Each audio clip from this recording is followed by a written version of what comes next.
Welcome to Weekly Digest, where we highlight the works of ministers of government as they push the administration's development agenda. After a rigorous 3-day coding exercise, Infinity Tech Inc. was declared the winner of the Industry and Innovation Unit's Innovation Challenge 2023. Delivering feature remarks, Prime Minister Brigadier Retired Mark Phillips emphasized the importance of youth involvement in ICTs, in propelling Guyana's advancement, as well as in piloting the movement for technological transformation.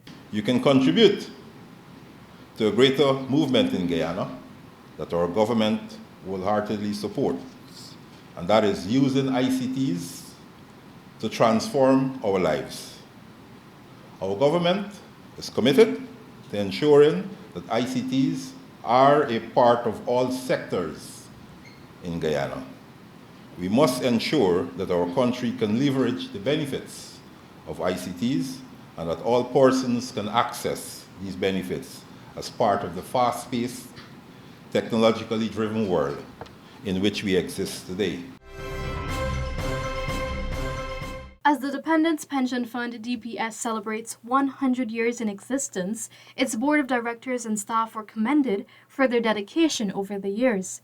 During the anniversary and cocktail dinner Saturday evening at the Georgetown Club, Senior Minister in the Office of the President with responsibility for finance, Dr. Ashni Singh, stated that very few institutions have survived 100 years. We must, of course, first of all, recognize and pay tribute to the architects of this institution, those who would have conceived it not 100 years ago, but indeed perhaps about 120 years ago, those who would have conceived the necessity of such an institution. I can scarcely think of comparable examples of institutions that were established 100 years ago and that survive and continue to serve and discharge their functions 100 years later. Dr. Singh on Monday also delivered remarks at the IDB Invest Caribbean Series Guyana Edition workshop. This workshop is intended to match the needs of the local businesses to advance the local private sector. We would like to see IDB Invest doing more, far more, in Guyana. And if it's any incentive, like I said, we're going to be doing the same with the IFC, so I want you to stay ahead of the game and demonstrate that you're the preferred provider, you're the preferred multilateral provider of financing to the private sector of Guyana. The Guyana Police Force GPF conducted a wreath-laying ceremony Sunday morning to honor 67 fallen heroes who died under violent circumstances in the line of duty from 1913 to 2023. Delivering feature remarks, Minister of Home Affairs Robeson Ben underscored that the officers who were killed on duty clearly demonstrate the risk they take to protect the nation. Peace in our country is, of course, so necessary, and particularly at this propitious moment in our country's development, where we need and we must have make use the opportunity which the developments, economic and political and social, would derive from preserving peace in Guyana. Without peace, there will be no progress, no prosperity, no future. For the first time in Guyana, the Ministry of Labor's Board of Industrial Training BIT will be constructing training facilities in New Amsterdam and Currivaton, Region 6. This aligns with government's mission of delivering technical and vocational training programs nationwide, addressing the demand for skills in various sectors. We have to build a training facility that is at the level of the Caribbean vocational standard. We want to graciously thank both municipalities. That is the New Amsterdam municipality for gifting to us a plot of land to construct and erect. And we want to thank the Currivaton municipality also for making available a plot of land for us to do this project. Residents of Citrus Grove now have improved access to potable water as the Ministry of Amerindian Affairs delivered water tanks to the community.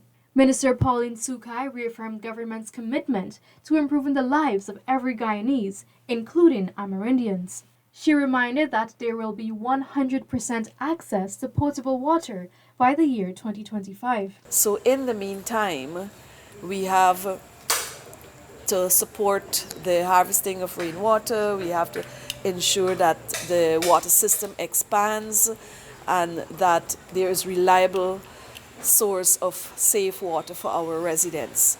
Further, in ensuring Amerindians have the resources to develop themselves, government has already disbursed $1.3 billion from the Carbon Credit Fund. The country collected $4.7 billion for the sale of its carbon credits to Hess Corporation. Minister Sukai, in Region 1's Regional Tushaus Conference, revealed that already 37 villages in Region 1 have uplifted monies. There is no problem with finances. Not at all. So when I visit villages, I expect to see a hub of activities. New and spanking infrastructure being worked, engaging communities and villages.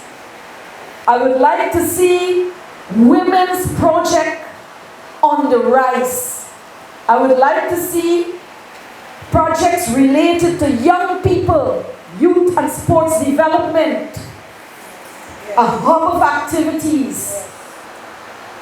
I would like to see also that you are paying attention to the elderly. Additionally, the minister on Tuesday revealed that the Moruca Sub-District Region 1 has received billions of dollars from various governmental funds for the development of its villages. Within 3 years, $1.3 billion were poured into this sub-district.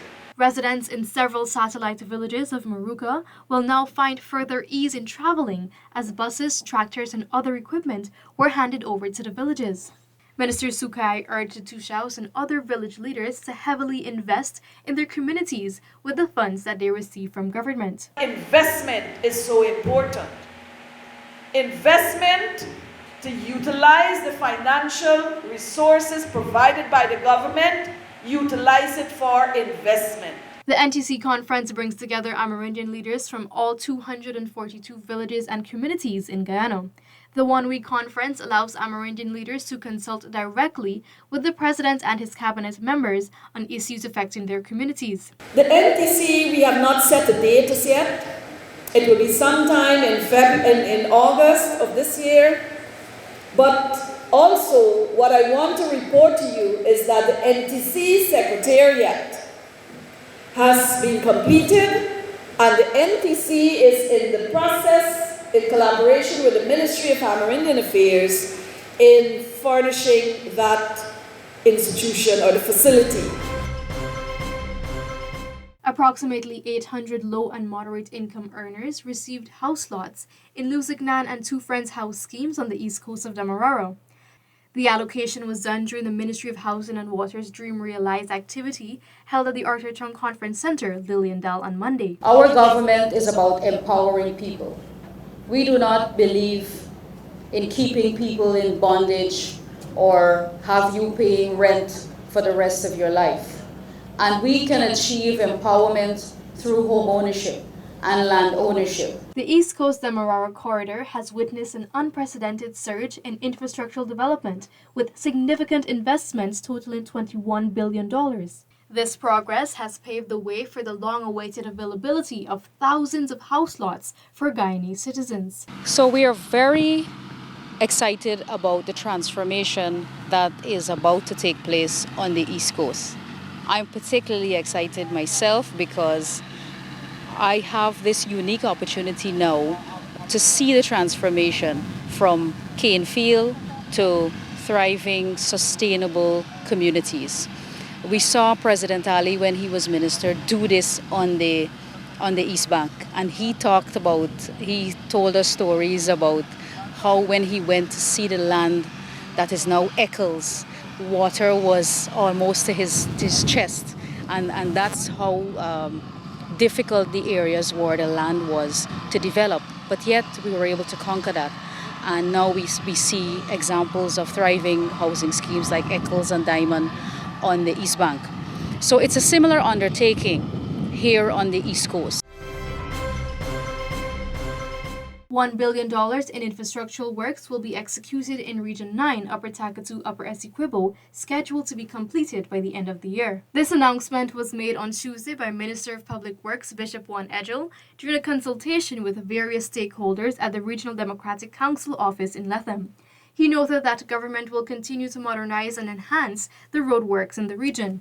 This consultation is part of